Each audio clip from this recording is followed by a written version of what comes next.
welcome to the Chapter 5, Day 6 notes for calculus. Today we're going to take a look at finding an area under the curves using geometry, and then also Riemann sums as limits. All right, let's go ahead and get started. So in the first example, it says, consider the function below, which consists of line segments and semicircles.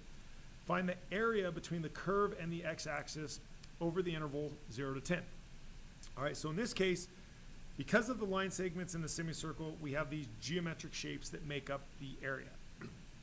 And what we're going to do is we're basically just going to find the area of each geometric shape, add them together, and that's going to represent the area under the curve. Pretty simple.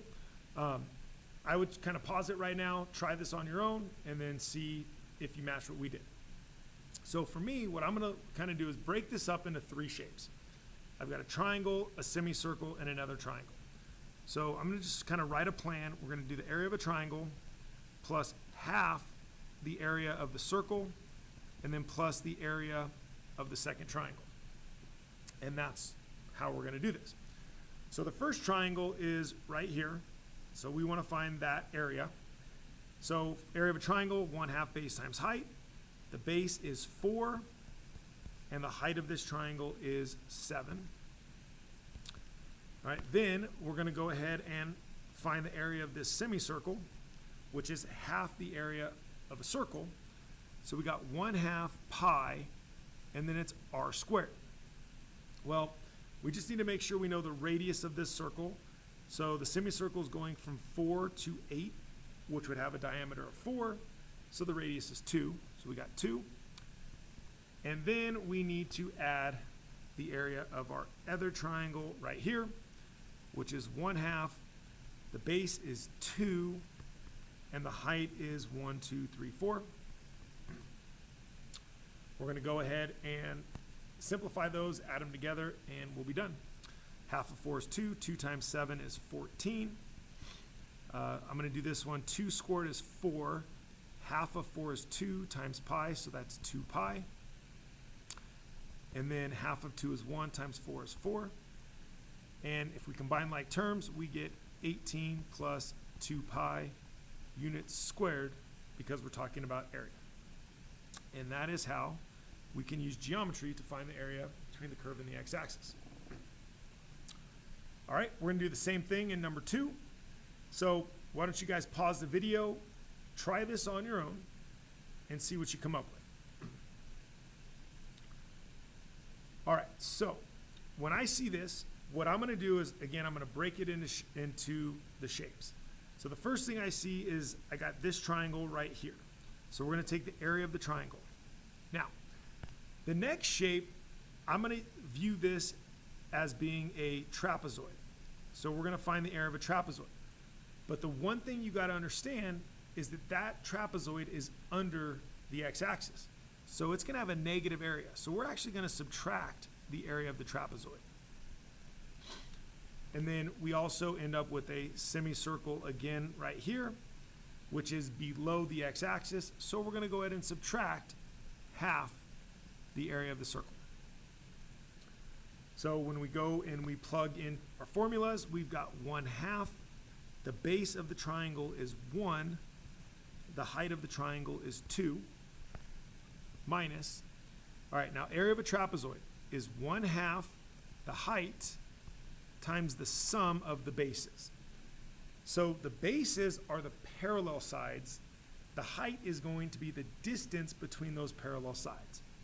So here's one of the bases, here's the other base, and the height's going to be that distance there. So we have a height of 1, 2, 3, 4.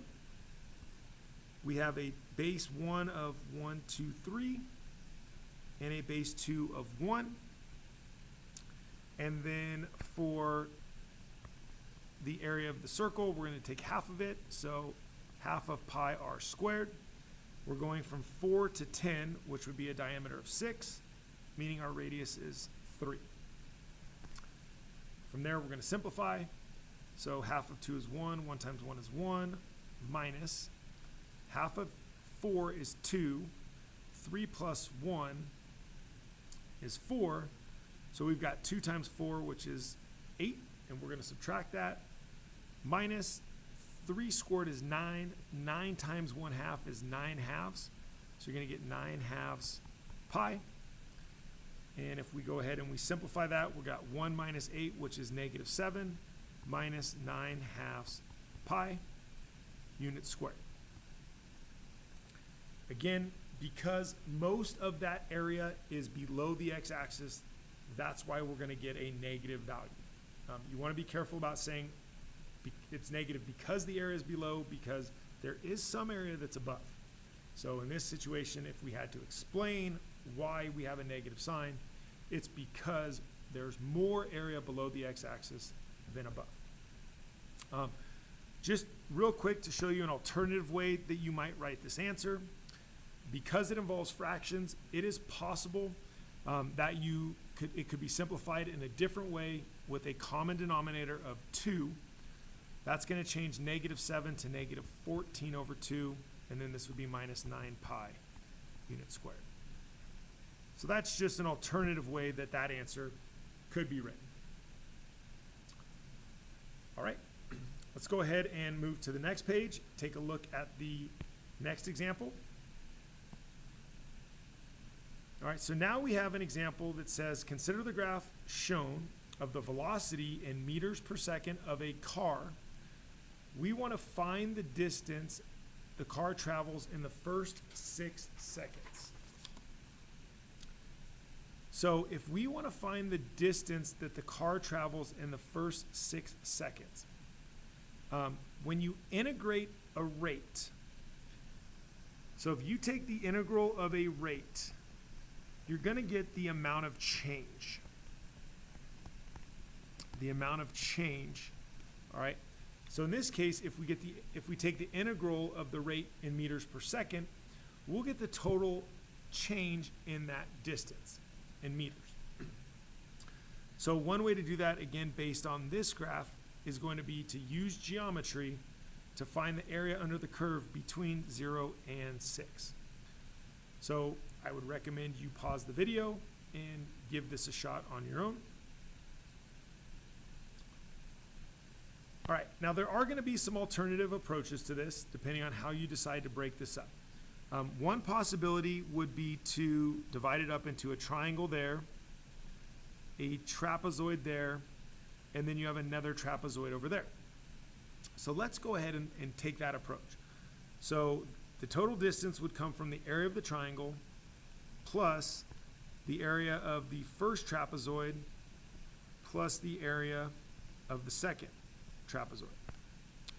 And again, I'm going to use the trapezoids. Some people would prefer to break that into triangles and rectangles and so forth, but it's good practice to use the area of trapezoids so you get familiar with those formulas. All right, so area of the triangle, we've got 1/2 base times height. So base is 2, and the height appears to be 10. For the area of the trapezoid, we've got 1/2 the height, and then times the sum of the bases. So again, you want to remember that the bases are the parallel sides, and the height is going to be the distance between those. So in this case, we're going to get a height from 2 to 4, so that's 2. Our first base is 10, and our second base is 2, 4, and then halfway between 4 and 6, so we're going to call that 5. And then our other trapezoid, all right, again, we want the height times the sum of the bases. Well, you got to be careful right here because what's different is now you've got a base here and here. All right, so the bases are in a different position than they were for the other trapezoid. Okay, bases are the parallel sides. So this time the height is going to be this distance, which was 5. And then I've got one base from 4 to 6, which is 2, and the other from 4 to 5, which is 1. At that point, we can go ahead and simplify that. Half of 2 is 1, times 10 is 10. Half of 2 is 1, times 15 is 15. And then right here, we've got half of 5, or what I would probably do is 2 plus 1 is 3, times 5 is 15. Half of 15 is 15 halves. So this would be 25 all right, which would combine to 50 halves plus 15 halves, which is 65 halves. All right, so in this case, it's 65 halves, which would equal 32.5 meters. So the distance the car traveled in those first 6 seconds would be either 65 halves or 32.5 meters. For part B, it says, at what time did the car turn around? So you've got to think about what we know about particle motion. All right, and with particle motion, when the derivative is positive, a function is moving to the right. When it's negative, a function is moving to the left. So our y-axis represents that velocity, that rate. All right, it's positive from 0 to 6, and then it's negative from 6 to 8. So right there at t equals 6 is when you're going to change directions, because the velocity is changing signs from positive to negative. Therefore, the object is changing directions in that situation. So the car is going to turn around at t equals 6 seconds. If it wanted an explanation, you could throw that in there and say, because velocity, in this case, we'll call it v of t, changes signs from positive to negative. All right, guys, I'm going to go ahead and stop part 1 of the video right here. Make sure you check out part 2.